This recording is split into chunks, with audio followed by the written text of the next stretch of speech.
You're listening to the Valley Labor Report with David Story and Jacob Morrison.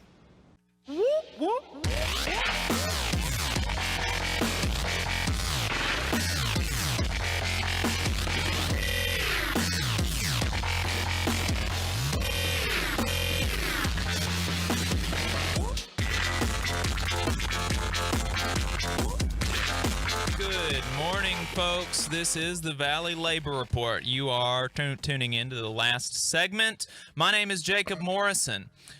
So, for this last segment, I wanted to talk about something that anybody, anywhere, this is relevant to you. I know we've got a lot of national listeners tuning in with the Machinists Union and AFGE, and we've got a lot of folks listening on the radio, online.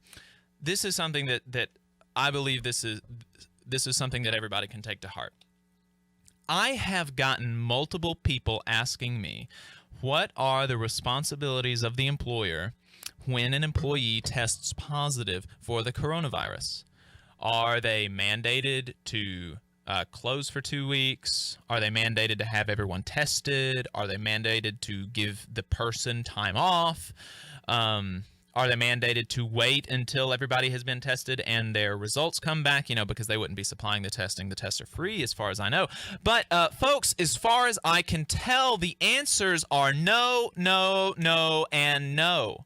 If you recall, we even covered several weeks ago when the governor signed an executive order decreasing the already sparse liability that an employer has to an employee regarding falling ill at work.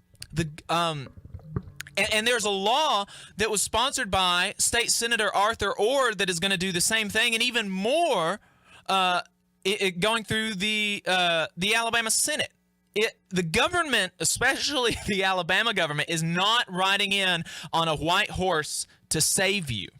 Okay, and that's that's really bad news. That is really bad news. But I have good news.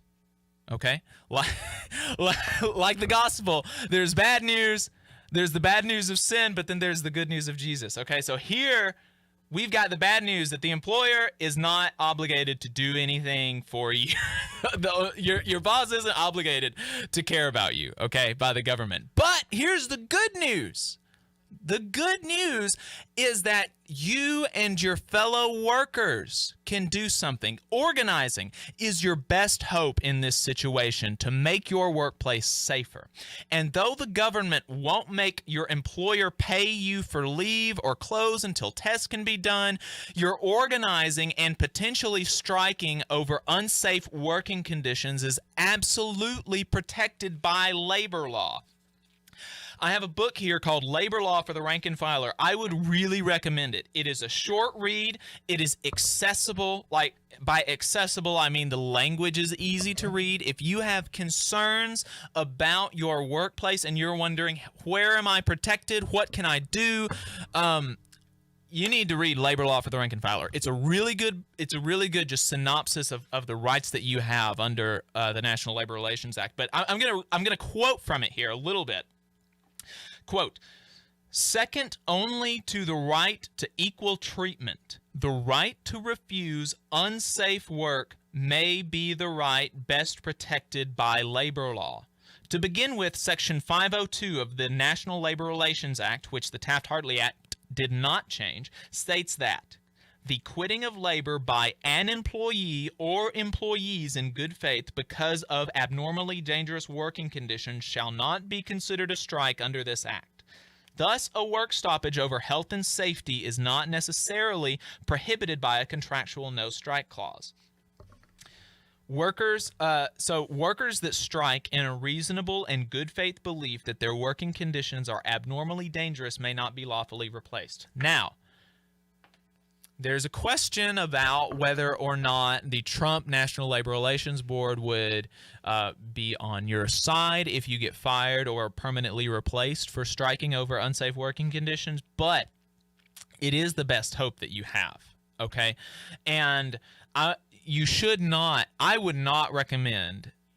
It's technically protected. If they went by the letter of the law, you would be protected if you went out on strike by yourself over unsafe working conditions. But I don't know if they would uphold the letter of the law, and you just don't have that much leverage by yourself. What you need to do, if you are worried, if you know that somebody in your workplace has tested positive for the coronavirus, if you, especially if it's somebody that you work closely with, or that you know, or you're in a workplace where just everybody works together, like, have conversations with your coworkers about this. Ask them if they're worried about it too, because they should be.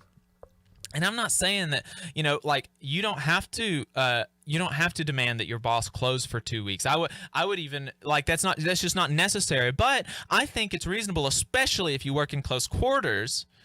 It would be reasonable to request that your boss halt operations until everybody can be tested and their test returned, and so everybody that's positive, they don't come into work for a while, and request paid leave for those folks, request paid leave for yourself. Those are incredibly reasonable things to ask.